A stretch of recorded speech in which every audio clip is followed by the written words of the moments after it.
Did an off-road vehicle really tow a bus? A fierce snowstorm swept across Shandong province on March 2nd. In Jinan, the capital city of Shandong, daily life and transportation were heavily disrupted. The city issued red alerts for road icing and blizzards, leaving many vehicles to be deserted.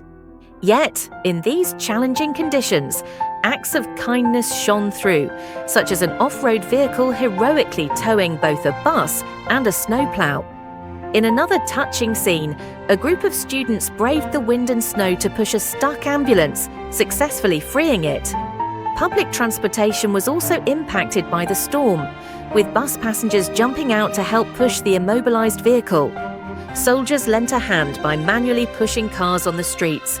Kudos to these everyday heroes for their selfless actions.